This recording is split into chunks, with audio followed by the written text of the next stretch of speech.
তোমরা কে কে খেয়েছো কাঁচা টমেটো পোড়া সাথে শুকনো লঙ্কা পোড়া করে মাখা? খেতে কিন্তু দারুণ টেস্টি লাগে।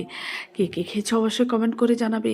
আর সাথে থাকবে এই যে টাটকা তাজা সিমগুলো, একদম মানে গাছ থেকে তোলা, বিক্রি করতে মানে নিয়ে এসেছিলো, আমরা কিন্তু নিয়েছি।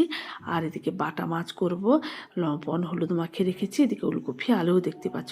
কে দুকোয়া রসুন, দুটো পেঁয়াজ, সামান্য অল্প আদা নিয়েছি, দিয়ে কিন্তু এই বাটা মাছ দিয়ে আমি কিন্তু ঝাল করব।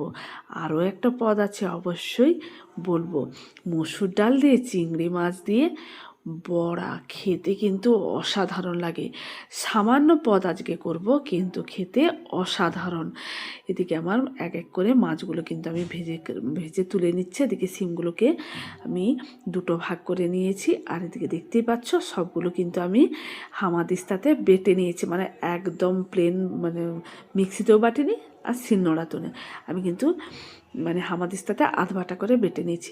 এদিকে কড়াইতে আমার মাছ ভাজার পরে আমি কিন্তু সিমগুলোকে লবণ হলুদ দিয়ে আমার অনেকটাই ভাজা হয়ে গেছে। তারপরে ওলকপি আলুকে লম্বা লম্বা কেটে রেখেছিলাম, সেটাও ভেজে নিচ্ছি লবণ হলুদ দিয়ে। তোমরা চাইলে আলাদা আলাদা করেও ভাজতে পারো, আমি একসাথেই করে নিচ্ছি।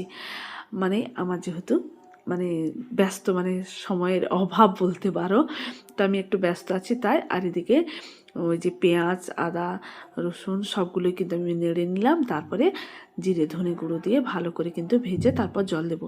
খেতে কিন্তু সত্যি বলছি দারুণ লাগে। আর ওই যে কাঁচা টমেটো পোড়া করে মাখা, সেটাও ভালো লাগে।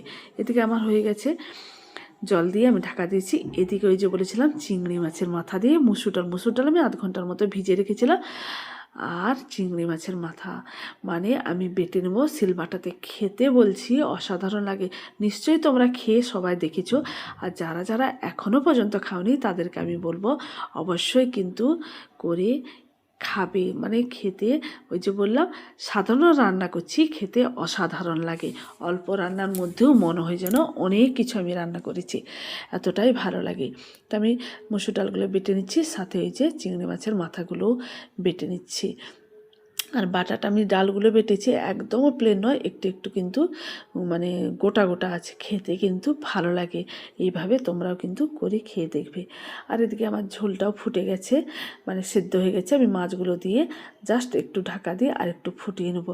আর তোমরা তো আমার ভিডিওতে সুন্দর সুন্দর কমেন্ট করো আর অনেক অনেক ভালোবাসা দাও, তার জন্য তোমাদেরকে অনেক অনেক ভালোবাসা জানাও। আমার অপর্ণা দিদিভাই, সুলেখা দিদিভাই, খোকন দাদা ভাই, সিনেশ দাদা ভাই, তো আমার সমস্ত দিদিভাই ও দাদা ভাইদেরকে অনেক অনেক ভালোবাসা জানাই।